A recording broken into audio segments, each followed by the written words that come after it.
How's it going, Yankee fans? My name is Alex with my co-host here, Ryan Garcia on Fireside Yankees. And today we want to discuss Wandy Peralta. This guy has come out of absolutely nowhere to have a pretty damn impressive season up to this point.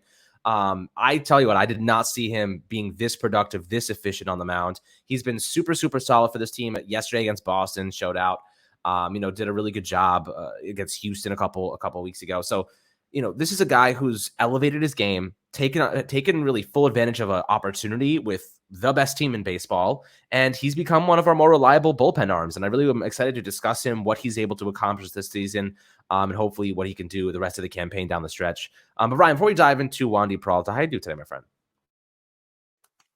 I'm doing great. Even better watching the bullpen because that bullpen, just visually speaking, especially with Wandy Peralta, they just throw nasty pitches, and it's a joy to watch when those guys are on. I think you can agree with me here. Peralta, when he's on the mound, not only does he, not tend to have those meltdowns, but also, looking to change up in the sinker, they move, man, and he throws it very hard. He throws the sinker very hard. He throws his changeup pretty frequently, and especially against lefties. David Cohn talks about this all the time.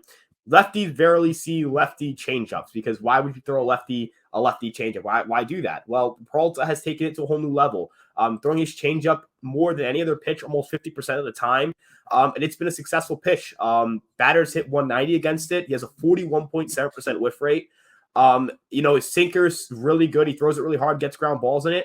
But the pitch that has made him like more than just he's a good reliever, but it made him more than just that is his slider. Last year, he stayed away from his slider because it stunk. Last year, batters hit 464 against it, which is awful. They slugged 679 against it. This year, batters are hitting 091 against it. He has a 48.1% whiff percentage. His slider has become a nasty, nasty pitch against left-handed hitters. You saw it yesterday where he gets Jarren Duran to a check swing, break the plane on a slider down and away and get a strikeout.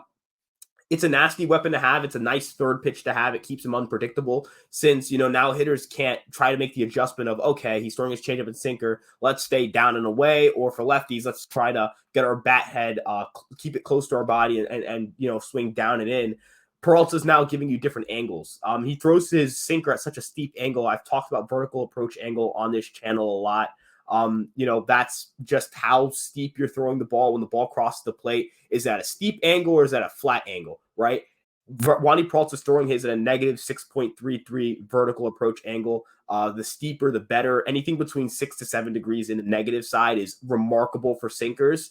That means he's getting a lot of steep action. It's hard for hitters to get on top of the ball because they perceive it as continuing to sink, and they drop their club head, the bat head at the ball, and they can't barrel it up. And it's shown in the fact that Peralta's only got a 4.6% barrel rate and an 83.9% exit velocity against. Batters are hitting like they're Isaiah Kiner Falefa against Wandy Peralta in terms of their power, if not worse.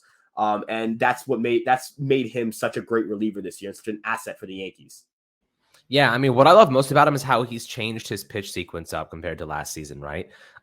Everything has changed for him, and it's really the Matt Blake show when you look at his pitch usage, right? Like his fastball, four-seam fastball, used it at 14.3% last season. In 2020, used it at 22.5%. This year, he's throwing a four-seam fastball at just 5.5%, the lowest in his career.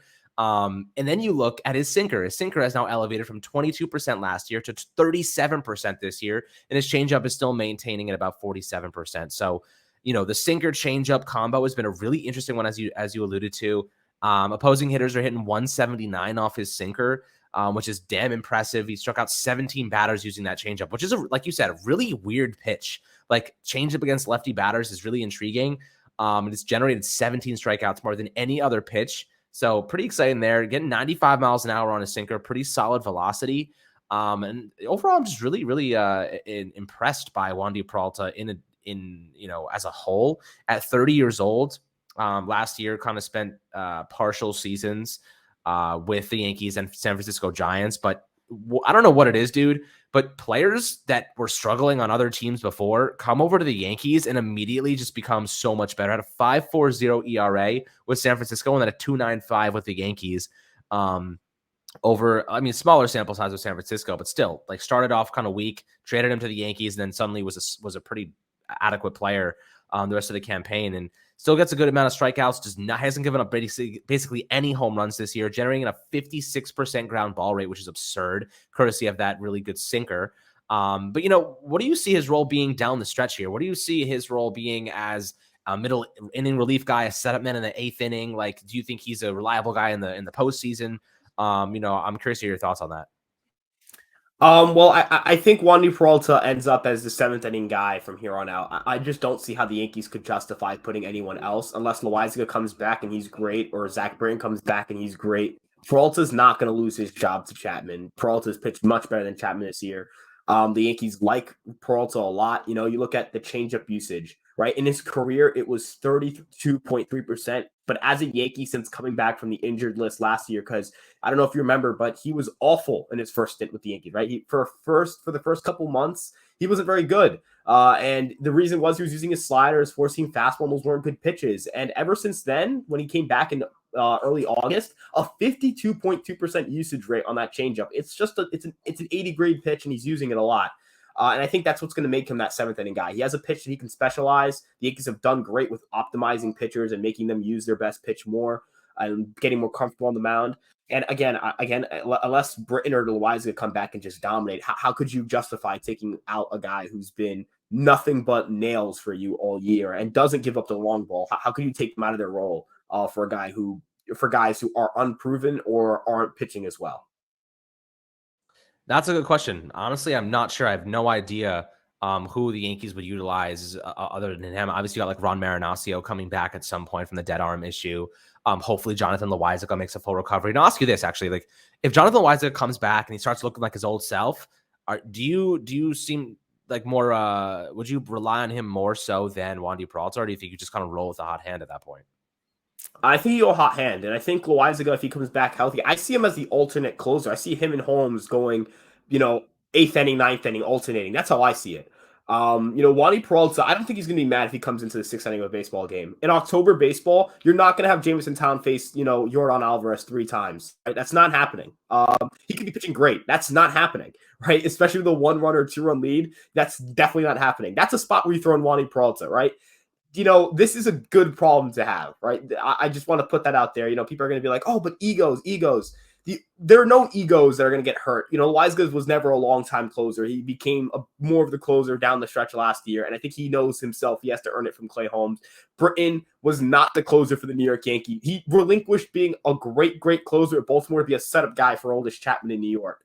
I don't think he's going to have his ego bruised for not closing games. And then Aroldis Chapman's really the only ego that might be bruised, but he's a free agent at the end of the year. So I don't really care if his ego is bruised. Maybe Boone does, and I know Boone's trying his hardest to keep that clubhouse, as much as he can, tight-knit, and I respect him for it. But as a fan, as an outsider, I don't care about Chapman's ego. He's not here next year.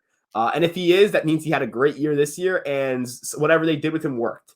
But for Peralta, I think he's just so versatile because he can close games through. We've seen him be, that fireman if someone in the closer role struggles. We've seen him come into the 6th inning of a baseball game, 5th inning of a baseball game. Hell, last year they used him as an opener against Seattle for a game. So the versatility is there, right? I'm very confident that Wandy Peralta can pitch to any type of hitter, lefty, righty, power hitter, contact hitter, whatever it may be. And getting ground balls in October is important because you put out your best defensive lineup every single night in October, right?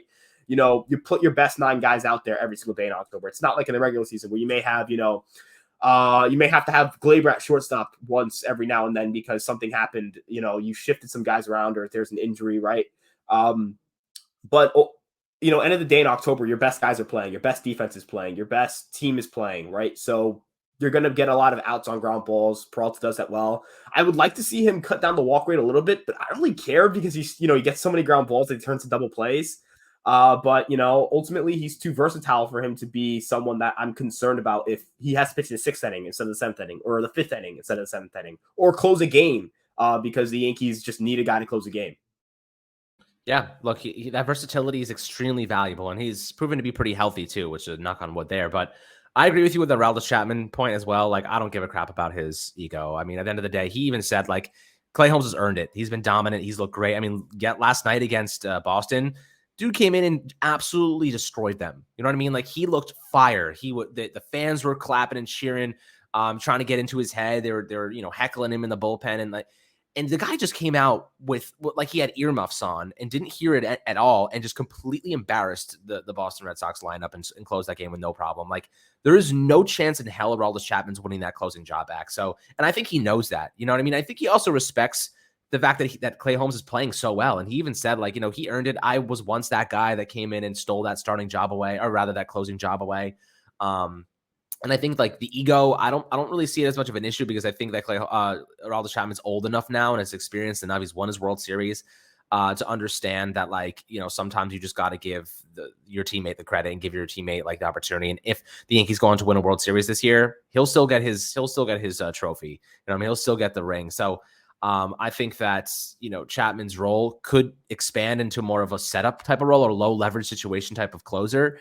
He had had a scoreless inning the other night, but at the end of the day, I think that you're right. You're spot on. Like, Wandy's been very reliable. Chapman should only be in there if they're either losing by an unbelievable amount or if they're winning by 3 runs or more. So that's kind of how I feel up to this point. But guys, we'd love to hear your thoughts on Wandy Peralta in the comments below. Definitely been one of the more underrated bullpen arms for this team, and he's going to be a really great one down the stretch for this team as well. His versatility, as Ryan alluded to, is very, very valuable.